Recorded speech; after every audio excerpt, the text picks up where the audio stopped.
Good morning. It's Monday, June 26th. This is Oernoe News. Today's episode is Aftereffects of the armed uprising of the Russian mercenary chief. Let's read the news. Aftereffects of the armed uprising of the Russian mercenary chief. On Saturday, June 24, 2023, Yevgeny Prigozhin, the proprietor of the Wagner Group military business, peers out of a military vehicle as he exits the Southern Military District's administrative region and travels down a street in Rostov-on-Don, Russia. The Defense Ministry will provide jobs to Prigozhin's men who did not participate in the rebellion, according to Kremlin spokesman Dmitry Peskov, and those who did not would not be prosecuted. Following the agreement on Saturday, Prigozhin gave orders for his troops to turn back and retire to field camps in Ukraine, where they had been fighting alongside Russian forces. AP picture. The most recent information on the fallout from the armed uprising announced by Russian mercenary head Yevgeny Prigozhin. On Sunday, a former CIA director issued a warning to Putin's apparent vulnerability was revealed by the speedy pardon for Prigozhin, given the way the Kremlin has consistently retaliated against war opponents.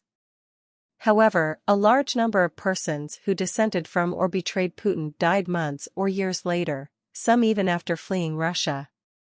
The Russian military's handling of the conflict has drawn strong criticism from Prigozhin, who went further on Friday by decrying Putin's reason for the invasion as a lie. Prigozhin charged that the military had misled Putin and the Russian public by asserting that NATO and Ukraine were preparing an assault on Russia. A day after a mercenary group's failed uprising in Russia left President Vladimir Putin vulnerable, President Joe Biden and President Volodymyr Zelensky of Ukraine spoke on the phone.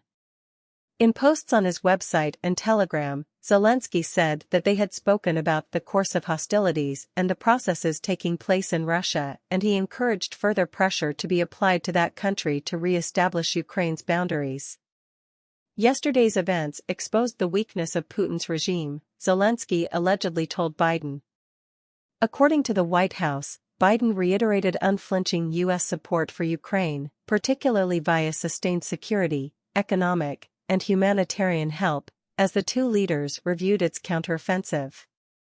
Earlier on Sunday, U.S. Secretary of State Antony Blinken stated that the failed uprising and former Wagner CEO Yevgeny Prigozhin's condemnation of Russia's invasion of Ukraine create more questions than answers. The failed uprising and now exiled Wagner CEO Yevgeny Prigozhin's condemnation of Russia's invasion of Ukraine, according to U.S. Secretary of State Antony Blinken, create more cracks in the Russian facade. Speaking on CBS's Face the Nation, the senior American ambassador stressed that the situation was still developing and that it would take time to determine the long-term effects of the Wagner troops' now-reversed march on Moscow, but he predicted that it portended greater difficulty for Russia's president. "We do know that Putin has a lot more to answer for in the weeks and months ahead," he added. When asked if there were worries about the security of nuclear weapons in its strategic adversary and whether the U.S. was ready for Putin's probable deposition, Blinken replied, "We always prepare for every contingency. We haven't seen any change in Russia's nuclear posture," he continued. "Ours hasn't changed in any way. However, we're going to be quite vigilant about it."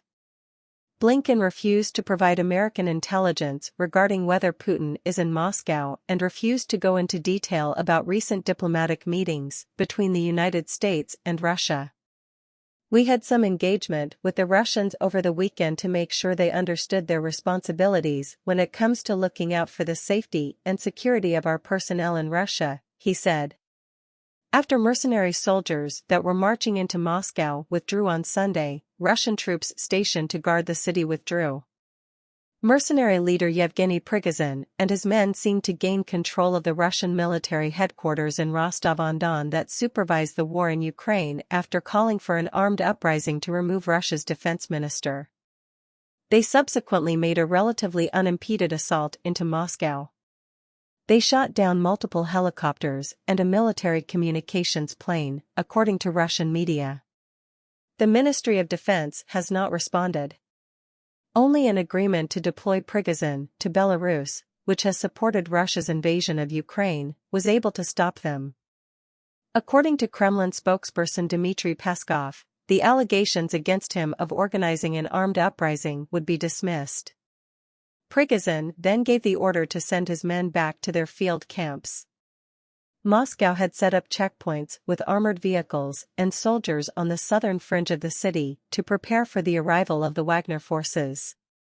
On Sunday, there were few indications that the terrorist alert, which had been put in place following Prigozhin's brief uprising, was still in effect. On a bright day, crowds invaded the Russian capital's downtown area, and street cafes were crowded with patrons. Roadblocks and checks were removed, and traffic had resumed its regular course. A day after the uprising by a Russian mercenary leader fizzled out, a senior Russian ambassador traveled to Beijing for negotiations with the Chinese authorities on Sunday. Andrei Rudenko, the deputy foreign minister of Russia, met with Qin Gang, the foreign minister of China, to talk about international and regional issues of common concern, according to a brief statement on the website of the Chinese Foreign Ministry. Rudenko's visit comes after Yevgeny Prigozhin, the leader of the mercenary Wagner Group, gave orders for his soldiers to advance on Moscow before striking a deal with the Kremlin on Saturday to go into exile and signal the withdrawal. China has not made any formal statements about the Russian crisis. Throughout Moscow's invasion of Ukraine, which China has refused to support, relations between the two countries have remained tight. On Sunday, there was no evidence of the terrorist alert that had been put in place following Yevgeny Prigozhin's uprising and had ostensibly continued. On a bright day, crowds invaded the Russian capital's downtown area, and street cafes were crowded with patrons. Roadblocks and checks were removed, and traffic had resumed its regular course.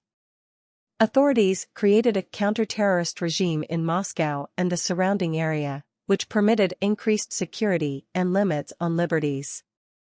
The Wagner Group's forces were seen retiring from Rostov-on-Don in southern Russia as state-run media anchors praised President Vladimir Putin's prudence in the arrangement that ended the conflict.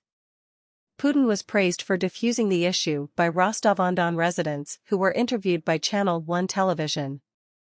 Yevgeny Prigozhin, the head of the mercenaries, has reportedly not yet arrived in Belarus following his agreement with the Kremlin to go into exile and put an end to his uprising. On Sunday morning, there were still many unresolved concerns, including whether any of the soldiers from Prigozhin's Wagner Group would accompany him in exile and what function, if any, he may play there.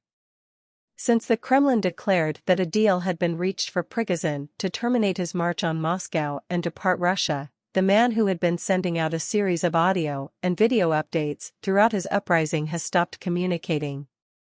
After the Wagner Group's agreement to put a stop to the uprising, the Kremlin faces a deeply unstable equilibrium, according to the American think tank Institute for the Study of War. The organization said that for Russian President Vladimir Putin, it was humiliating to have Belarusian President Alexander Lukashenko play a part in stopping a military march on Moscow. The Lukashenko-negotiated agreement, according to the report, is a short-term fix, not a long-term solution, and Prigozhin's rebellion exposed severe weaknesses in the Russian Defense Ministry and the Kremlin. The FSB, Russia's domestic intelligence arm, isn't helped by the Kremlin's apparent surprise at Prigozhin's uprising, it said. The ISW stated that before beginning his uprising, Prigozhin consistently escalated his rhetoric against the Russian Defense Ministry, and Putin failed to mitigate this risk. That episode is Aftereffects of the armed uprising of the Russian mercenary chief. Enjoy your day, see you tomorrow.